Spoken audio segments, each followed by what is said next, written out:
right, it is the night before our offshore trip, and I've been doing some inshore stuff, and I'm gonna have Matthew just do a brief shakedown. I know that I use my pro angler for, you know, for bass fishing, for striped bass fishing up on the Chesapeake. Totally different animal. What we're doing tomorrow, surf launch and then going out. How many miles do you think we're going out? We're going to probably go out about 3 miles offshore, but we're going to cover, you know, we might go up to 15 miles tomorrow, you know, between spot to spot and getting back in. Cool. Please look over my boat. Tell me what I need to change, remove, add. What do we need to do here? Well, the first thing we're going to need to do is we're going to need to basically get rid of all of the loose items. Tomorrow we likely won't be using a net. We'll be using a gaff to secure any of our fish or tail grabbing the fish, and then we'll use a bat to dispatch them before they go in the cooler. So we'll first of all get rid of the net.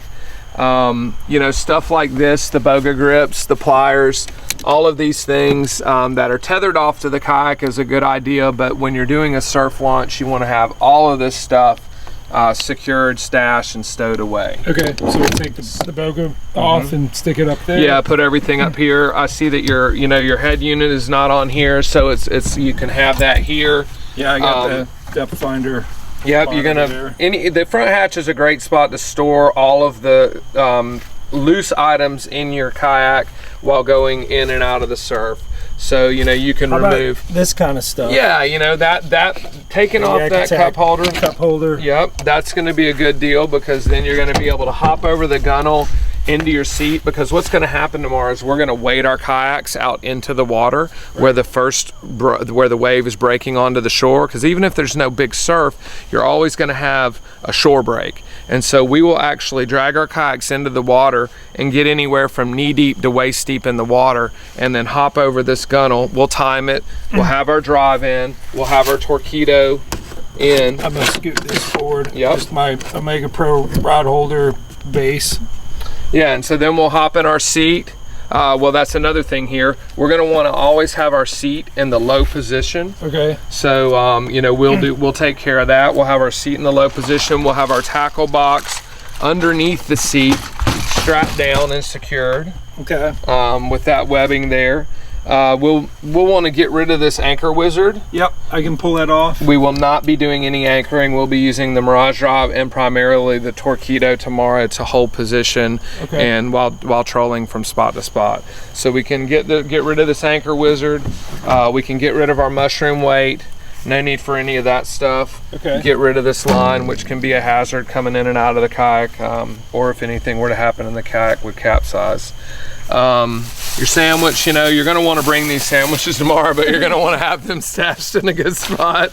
Right. We'll have our battery strapped in and secure. That way, if it gets bumpy going in and out of the surf, we'll be able to know that it's secure.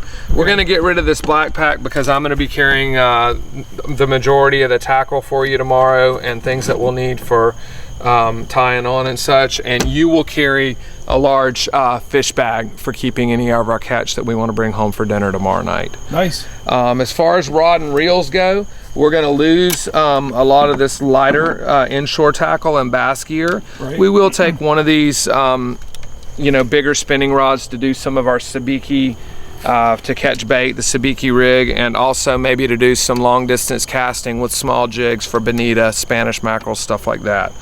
I'll be providing you with some larger conventional reels rigged out with monofilament mainline and fluorocarbon leader for trolling.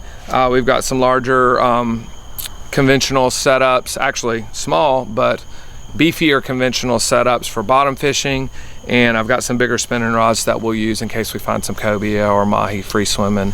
But mainly we're going to do a bunch of trolling for king mackerel, Spanish mackerel, mahi, sailfish, try to find some cobia swimming around, and do some bottom fishing for any of the reef species that we have. Awesome. So let me get to work on changing this up, and looking forward to doing this in the morning. Yep, we're going to have a great day. Awesome. Looking forward to it. Thanks, Matthew. All right.